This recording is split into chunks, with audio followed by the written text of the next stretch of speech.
My name is Emma, I'm 34, and my sister cheated with my fiancé on my engagement day, and my family took her side. Before I tell you how their karma came in the form of loan sharks and a 911 call, let me know where you're watching from in the comments. The fairy lights twinkled in the backyard, casting a warm, golden glow on the faces of our friends and family. It was my engagement party. My fiancé, Ryan, and I had been together for almost 5 years, and this night was supposed to be the official start of our forever. I was floating. Every laugh, every hug, every congratulatory champagne toast felt like a perfect note in a perfect symphony. Ryan had just given a beautiful speech, and I'd gone inside to freshen up my makeup, my heart so full it felt like it could burst. When I came back out, I couldn't see him. Or my sister, Nicole. I scanned the crowd, a small, silly flicker of annoyance starting in my chest. I wanted to show him off, to hold his hand and be the happy couple everyone was here to celebrate. I checked the kitchen, then the living room. Nothing. A friend pointed towards the side of the house, near the old oak tree where Dad had hung a swing for us as kids. I think I saw them go that way, she said with a smile. I walked around the corner of the house, the party's cheerful buzz fading behind me.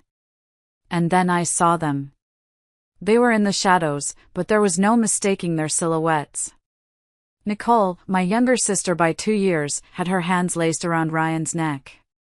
And Ryan, my Ryan, was kissing her. It wasn't a friendly peck. It was deep, passionate, and desperate. A kiss that told a story I had never known existed.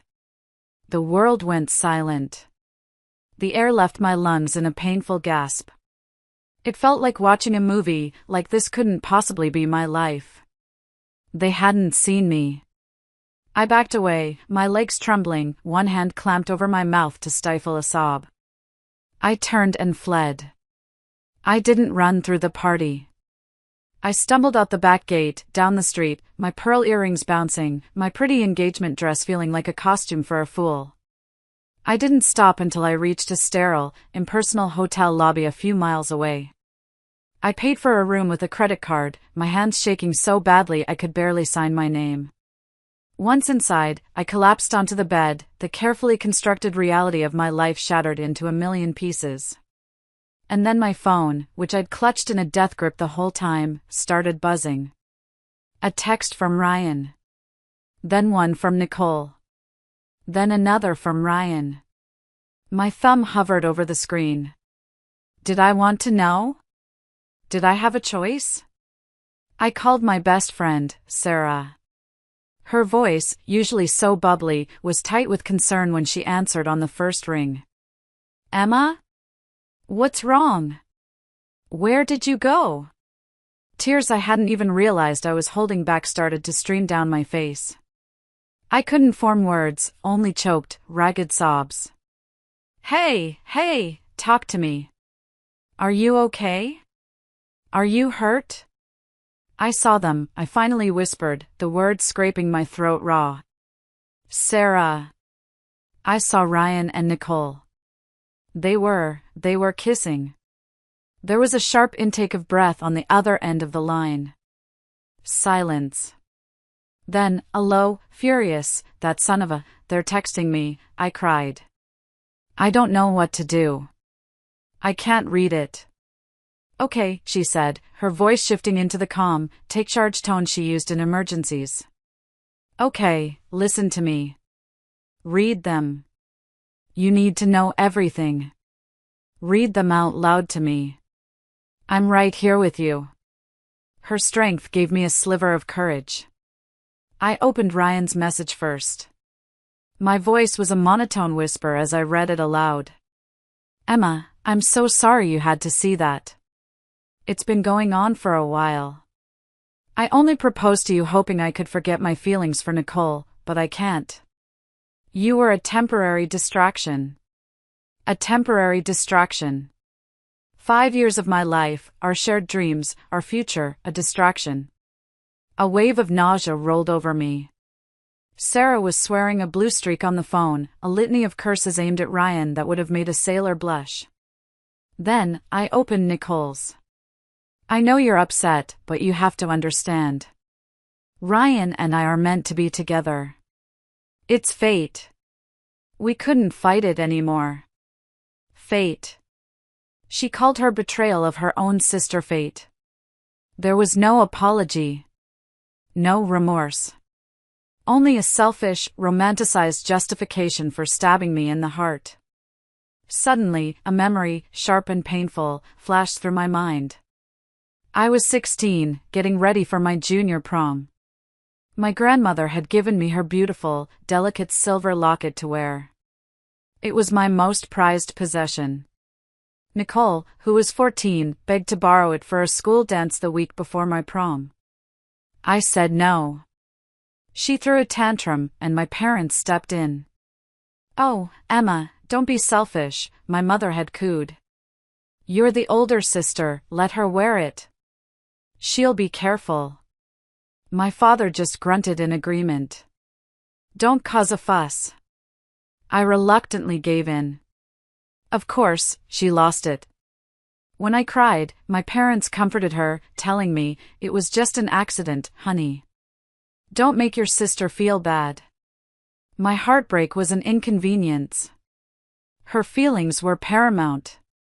It was always like that. Nicole was the golden child, the brilliant, beautiful star, and I was the sensible, reliable, background planet. Her wants always eclipsed my needs. And now, she wanted my fiancé. And just like with the locket, she had taken him, and I was expected to just deal with it. I spent 3 days in that hotel, numb. Sarah brought me clothes and food, sitting with me in silence when I couldn't talk and listening when I finally could. I ignored the dozens of calls from my parents. Finally, knowing I couldn't hide forever, I drove home to pack my things. I had to get out. When I pulled into the driveway, I saw my parents' car. A cold dread settled in my stomach. I walked in the front door, and the scene in the living room stopped me in my tracks. My mother, my father, Nicole, and Ryan were all there. They were sitting together, drinking coffee. It looked domestic. Peaceful. Like a family. My family. But I wasn't part of it. My mother was the first to see me. Her face, a mask of gentle pity, made my skin crawl. "Oh, Emma, honey. We were so worried." Worried? They were here, with them. Nicole and Ryan were sitting close on the love seat, their hands intertwined. As I watched in disbelief, they leaned in and shared a soft kiss. And my mother dabbed at her eyes with a tissue, a small, happy tear rolling down her cheek. "Isn't it wonderful," she said, her voice thick with emotion, "that they found each other?" I stared at her, my mind struggling to process the sheer insanity of the moment. Wonderful? I finally choked out. He was my fiancé 30 minutes before he was kissing her at our engagement party. "You think this is wonderful?" My father stood up, his face stern. The look he always gave me when I was being difficult. "Now, Emma, that's enough. Stop acting like a child. What's done is done.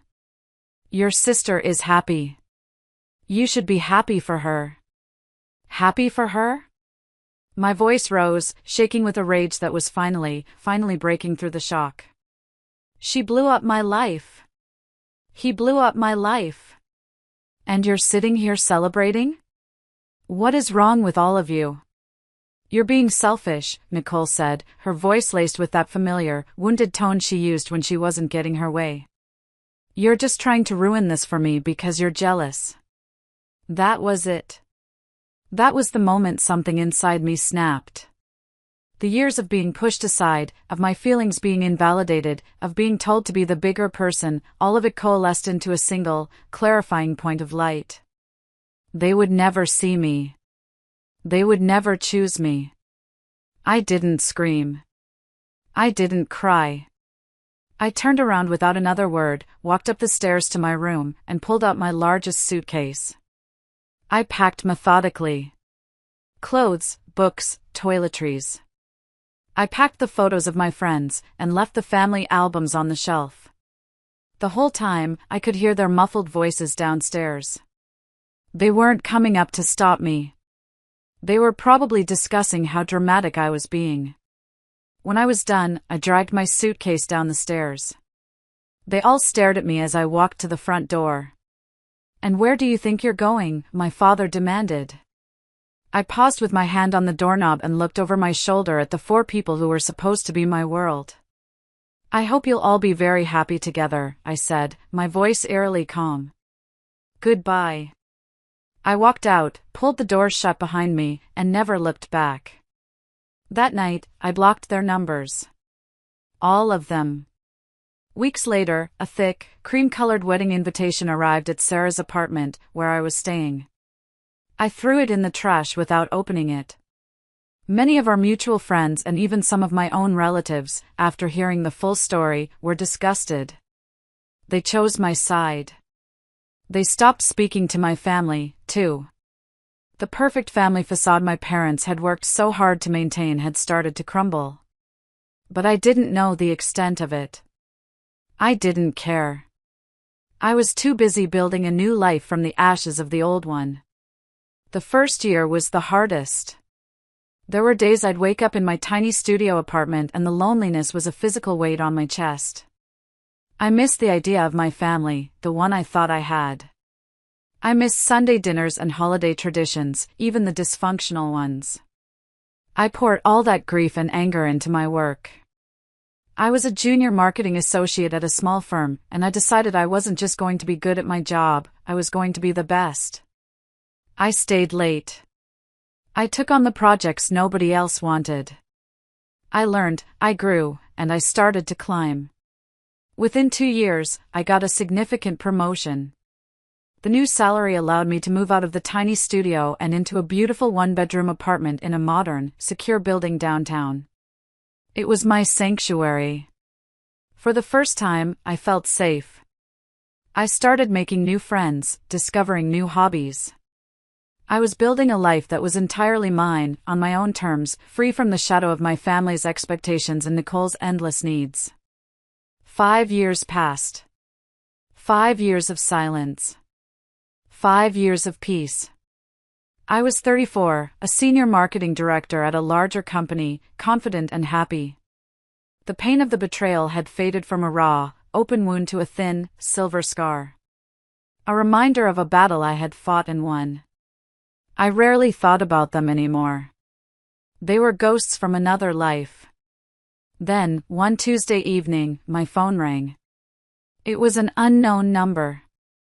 I almost ignored it, but something made me answer. "Hello? Emma?" The voice was hesitant, fragile. It took me a second to place it. It was my mother. My blood ran cold. 5 years of silence, and now this. "What do you want?" I asked, my voice flat. "Oh, Emma, thank God.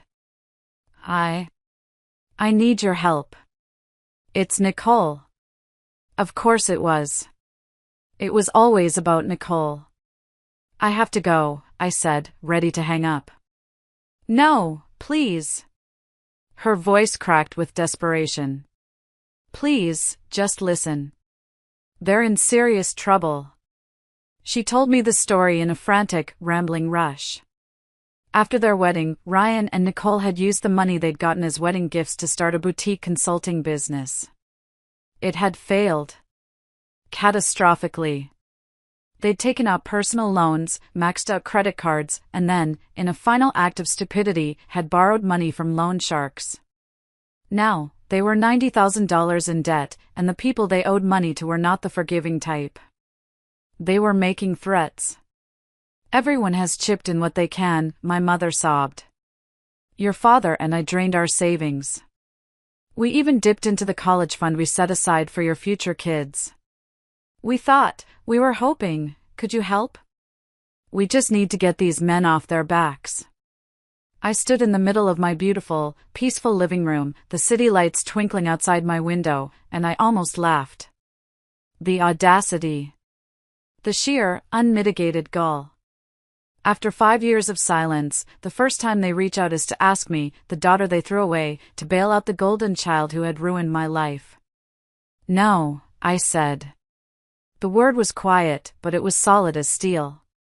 What? She whispered, as if she couldn't have heard me correctly. No, I repeated, louder this time. The answer is no. Nicole and Ryan made their choices a long time ago. They can live with the consequences. But their family, she cried. How can you be so cruel? This is about revenge, isn't it? No, this isn't about revenge, I said, my voice dangerously calm. This is about boundaries. I will not set myself on fire to keep them warm. They lost the right to ask me for anything 5 years ago, at my engagement party. Goodbye. I hung up and immediately blocked the number. My hands were shaking, but not from fear. It was from the adrenaline of finally, definitively, closing that door. I thought that was the end of it. I was so wrong. 30 minutes later, my apartment buzzer shrieked. I checked the video feed on the intercom. And my heart stopped. It was them. Nicole and Ryan, standing in the brightly lit lobby of my building. They looked awful. Ryan was gaunt, his eyes darting around nervously. Nicole looked haggard, her designer clothes rumpled, her face pale with desperation. She jabbed the buzzer for my apartment again and again. I didn't answer. I watched as she started shouting my name at the concierge, who was calmly telling her he couldn't let her up without my permission. Then I saw something that made my stomach clench.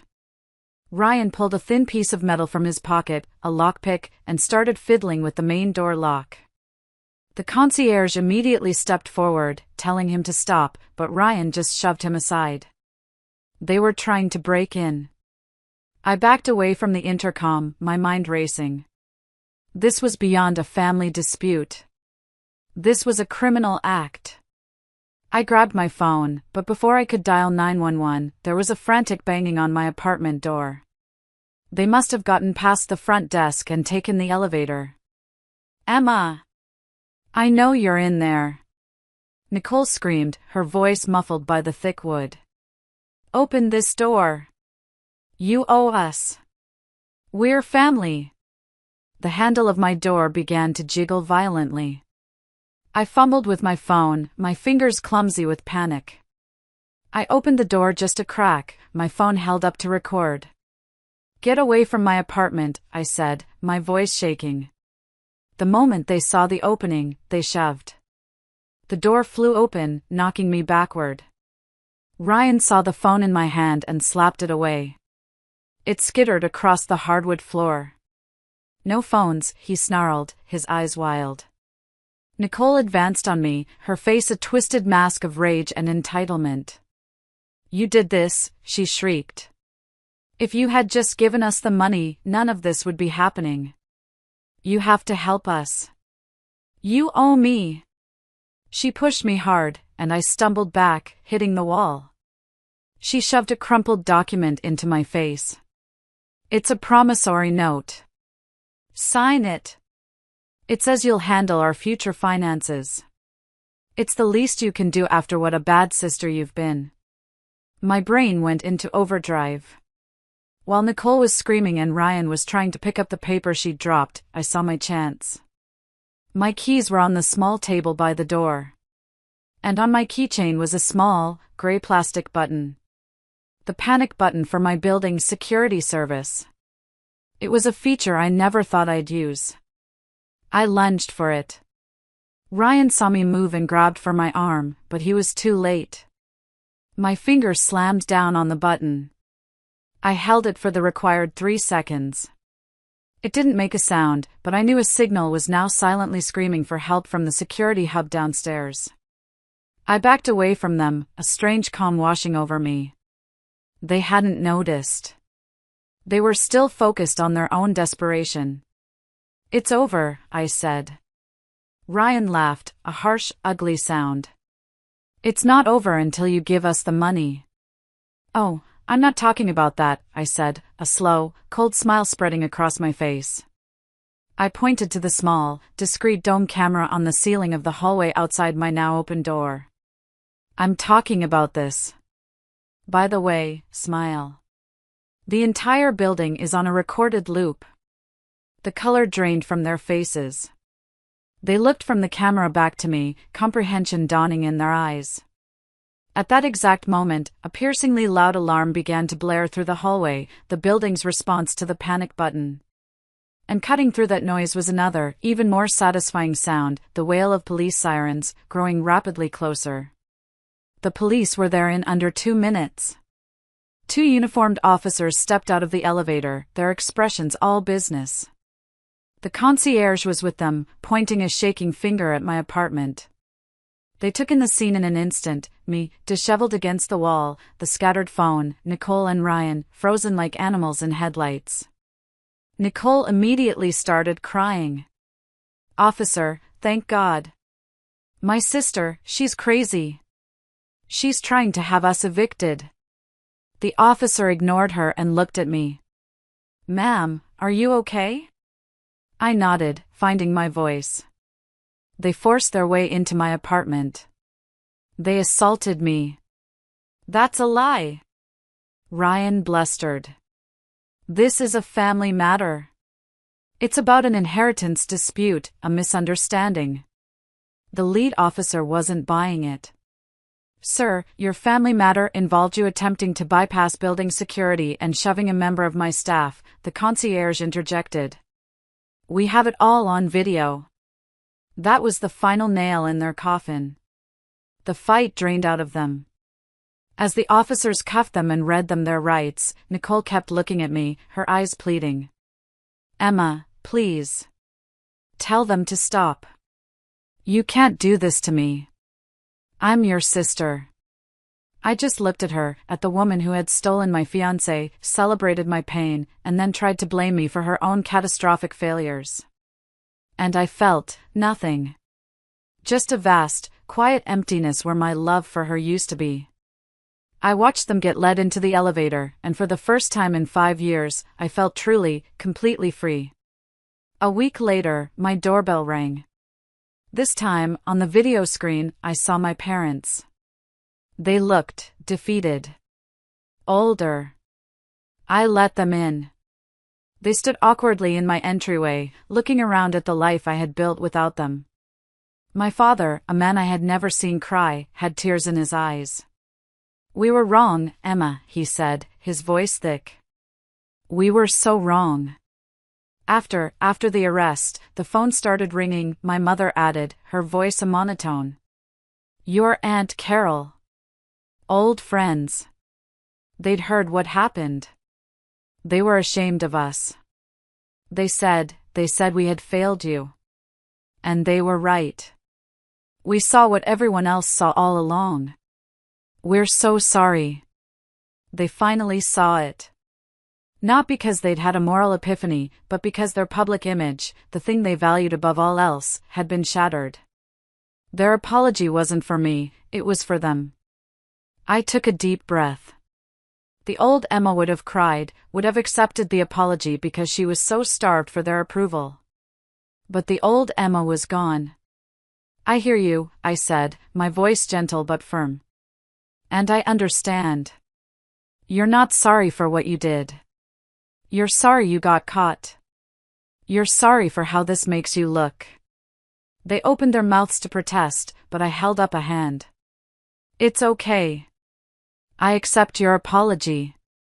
Not for you, but for me. So I can finally be done with all of this. I forgive you, so I can let it go." I looked them both in the eye. But forgiving doesn't mean forgetting. And it doesn't mean we can go back. That door is closed. The person you knew is gone. I walked them to the door. They didn't argue. There was nothing left to say. 6 months later, I was hosting a small dinner party in my apartment. My guests were Sarah and a few other close friends, my real family. My chosen family. We were laughing about something silly, the sound echoing in the warm, happy space I had created for myself. Sarah raised her glass. To Emma, she said, her eyes shining. Who built her own damn castle, moat and all. Later that night, after everyone had left, I stood on my balcony, looking out at the city lights. I thought about them. I found out through the grapevine that Nicole and Ryan had avoided jail time, but the plea deal involved them seeing a court-appointed lawyer and declaring bankruptcy. They had to sell everything and move in with my parents. Their perfect life had imploded. I didn't feel joy at their misfortune. I just felt quiet. I thought about the family I had lost, and for a moment, a familiar pang of sadness hit me. But it was fleeting, like a cloud passing in front of the moon. It was replaced by a deep, unshakable sense of peace. My value wasn't tied to their approval. My happiness wasn't dependent on their love. I had found it all on my own. I went back inside and turned the deadbolt on my door. The solid, final click wasn't a sound of fear anymore. It was the sound of sanctuary. The sound of a life that was, finally and completely, mine. Thanks so much for listening to my story. It was a long and painful journey, but I came out stronger on the other side. My question for you all is, have you ever had to cut off a toxic family member to protect your own peace? Let me know your experiences in the comments below. And if my story resonated with you, please give this video a like and subscribe for more.